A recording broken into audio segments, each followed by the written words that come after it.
I got the number up to like 500,000, something like that. This for everybody still. Right.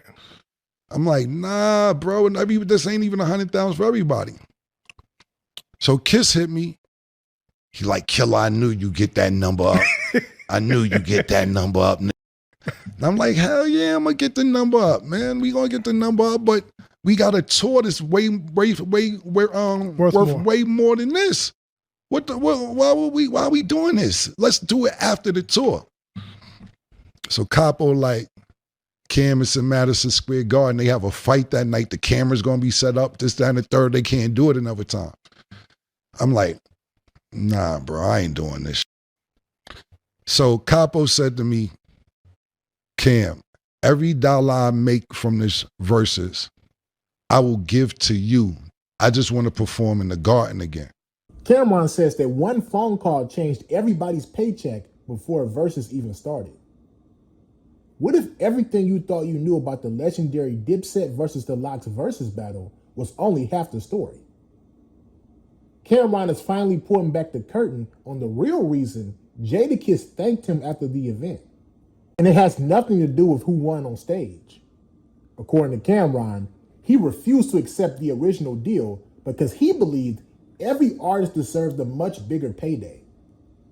He says that he pushed back against the offer. He kept negotiating. And what happened next reportedly changed the entire financial outcome for everybody involved. But that's only the beginning.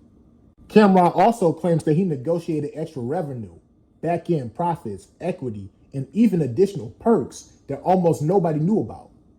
Plus, he explains why Jadakiss personally gave him credit for making everything happen. Now, I'm about to let y'all hear this for yourselves, but before I do, I just need y'all to like, leave y'all thoughts down below in the comment section, and subscribe. Let's get into it. If they want to do the Verzuz after the tour, we'll do the Verzuz after the tour. Right. Cabo come to me again. He said, Flea, what's up with the Verzuz? I said, Cabo, we could do it after we do the tour. How much they got? So I finally talked to my homegirl, Melissa, talked to Swiss, whatever. They ain't talking about nothing. They talking about 100,000 for everybody. 100 racks for everybody. So like 15,000 a piece for everybody. There's 6 niggas. That's what I'm saying. It's 6 niggas. They want 100,000. I just told you I had 1.5, 1.8 on the table for the tour. Could have ballooned up to $3-4 million. I say, yo, listen, Swiss, what are we doing here? Yo, that's all we got. I said, I ain't doing it, bro. I can't do it. Well, what you want? Not that. I want way more than that. So I got the number up to like 500,000, something like that. This for everybody still. Right. I'm like, nah, bro. This ain't even 100,000 for everybody. So Kiss hit me. He like, Killer, I knew you get that number up. I knew you get that number up, nigga. And I'm like, hell yeah, I'm gonna get the number up, man. We gonna get the number up, but we got a tour that's worth way more than this. Why are we doing this? Let's do it after the tour. So Capo like, Cam is in Madison Square Garden. They have a fight that night. The camera's gonna be set up. This, that, and the third. They can't do it another time. I'm like, nah, bro, I ain't doing this shit. So Capo said to me, Cam, every dollar I make from this Verzuz, I will give to you. I just want to perform in the Garden again. So I'm like, damn, Capo really want to perform, do this Verzuz. I'm like,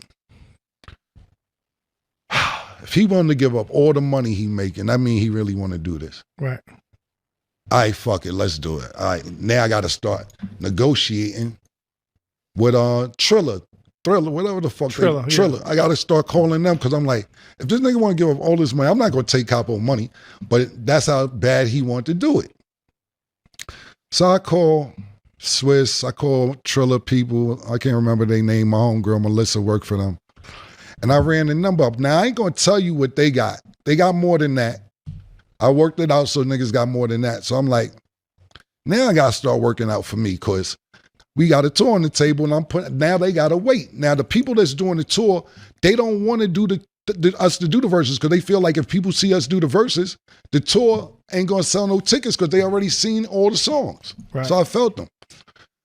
So I said, all right, cool. Everybody was happy with what they got. I said, I'm not happy because the tour's not happening. I need 25% of the door.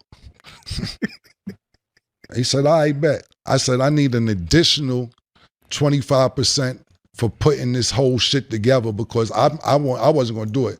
If my brother ain't say he was willing to give me all his money, I would have just had, me and him would have just argued. But I said, this is how passionate he was to want to do it. I negotiated stock in Triller. I said, I need some of the stock money that's in Triller. You had an Al Heyman deal. Yeah, I mean, I only finished telling you. I said, I need some of the stock that's in Triller too. I need part of the company. They said, all right, Killer, now you wilding. I said, I'm not wilding. Matter of fact, I need 6 beats from Swiss and 6 beats from Timberland too. They said, all right, what else you want? I said, let me think, nigga. I ain't finished thinking. Let me think of what else I want. Everything I asked for, they just kept giving it to me. So I ended up getting stock in Triller, 25% of the door, another 20% for putting the deal together, the beats from Swiss, the beats from Timberland, which I didn't never use them yet because I wasn't really on a music thing the last couple of years, just for fun. And the back end, if they sold out, I said some of the back end, pause. So that's why I ended up doing the deal because I didn't even want to do the shit. And then when we got there that night, it was just pandemonium. You know, what a lot of people don't realize is this. The Lox was considered underdogs to me, which they shouldn't have been. They had music, and I think that because Dipset is so flamboyant and we got great music, and we got anthems, and when we go into stadiums or clubs, people sing along, I think that people were underestimating the music that the Lox had, the features they've done over the years, the work that they put in. And I remember us all in the studio talking about Dipset. And, you know, we like listening to the shit, to Lox songs. And I just see everybody, not just Dipset, because there's other niggas in the studio. Shout out to my man Shula. There's a few niggas. And niggas just was like, damn, I forgot about that. Oh shit, I forgot they had that one. I'm just sitting there like, this is what niggas wanted, right? One thing is clear. The biggest battles in hip-hop are often fought in the boardroom. After hearing Cam'ron's side of the story, I think one thing deserves respect. Knowing your value and being willing to negotiate is just as important as putting on a great performance. Now, whether you agree with every detail or not, it's hard to ignore how much the business side of the music industry shapes what fans eventually get to see. One successful contract negotiation can be worth way more than years of small pay increases. And that's true of music, sports, and business overall. The people who understand leverage often change the outcome for everybody involved. At the end of the day, it's good to see artists talking openly about deals instead of pretending everything happens overnight. Those conversations help fans understand that there's a lot more going on behind the scenes than what meets the eye. So let me ask you all this. If you were on that phone call, would you have taken the first offer like Swiss Beats and the organizers wanted? Or would you have negotiated the way Cam'ron did? Let me know your thoughts down below in the comment section. And make sure you like and subscribe.